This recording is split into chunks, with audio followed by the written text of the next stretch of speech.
Let's check out an honest trailer.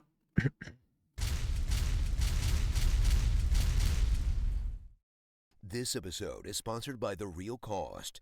If you vape, you could be inhaling toxic metals that can damage your lungs.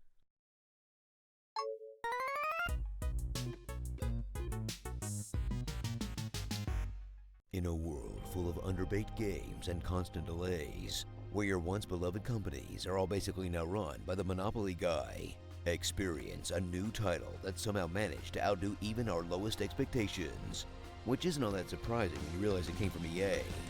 Battlefield 2042.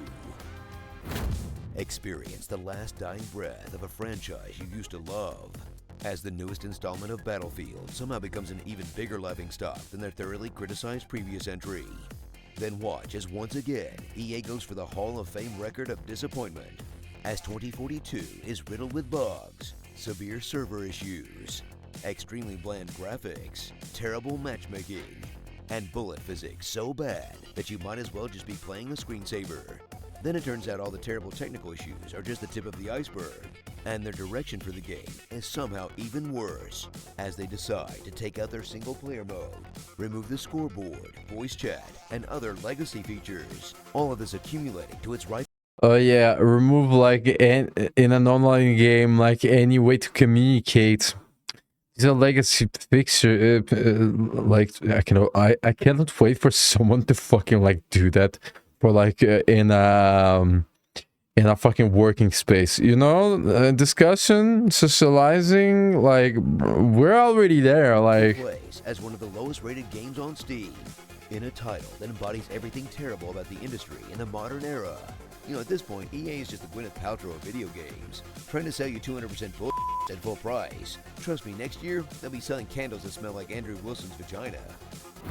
Parachute into the massive gunfights of Battlefield, where you and your squad will be tasked to fight against the relentless encroaching forces, as you strategically find points of entry and coordinate with your team like a well-oiled machine, which has never actually happened in any Battlefield game, as your squad immediately splits up to the far corners of the earth instead, and you spawn on one of them to get lit up or run over by a hovercraft as soon as you hit the ground, where your broken body will be sprawled on the floor like a squashed spider as you scream at everyone around you for a revive, until you inevitably give up and respawn as they all run past your desecrated corpse.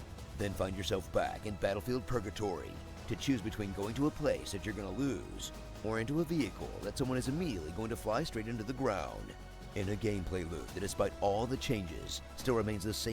something that didn't change. God admit. Hedonistic loop that you played these games almost 2 decades for, even if half the players you're probably losing to are bots.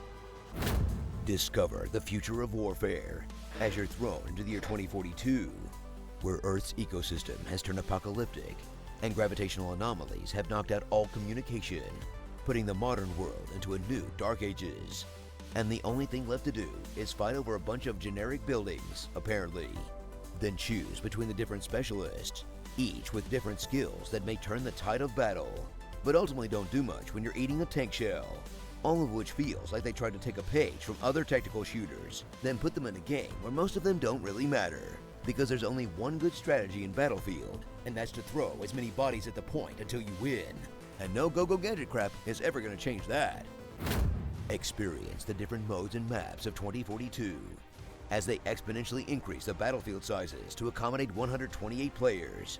Then discover the many broken strategies of the different modes, like Conquest, where you'll just wait till everyone gets bored and take a point by yourself, or Breakthrough, where you'll hoe yourself on the point with a vehicle that should have never been there until you whittled the opposing team's lives away, because no one thought that just being able to spawn a tank on a rooftop could possibly be exploited.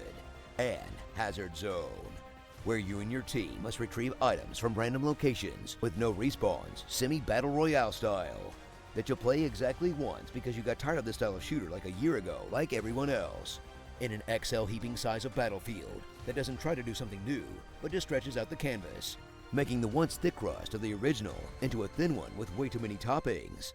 And everyone knows that's exactly how you get a soggy bottom. Okay, look, just because I like violent video games doesn't mean I also can't enjoy a nice baking show.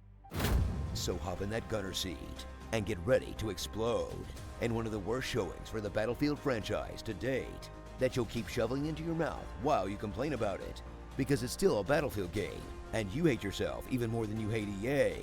You know they expected to be in hot water from the get-go, because no one makes a Portal to let you play old stuff you actually like if they have faith in their new title.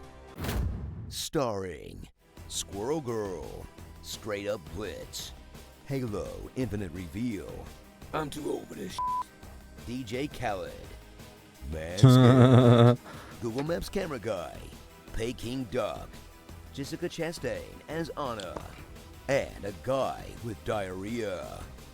Battlefield 2077. Seriously, what is this garbage? You know, I get people are upset at this new Santa Claus skin, but honestly, I can't think of anything more dystopian than Father Christmas with an assault rifle. Now I have a machine gun. Ho, ho, ho. Vaping can expose you to toxic metals. Alright, if you never heard of Honest Game Trailers, subscribe. They do really good stuff. Alright, let's keep going.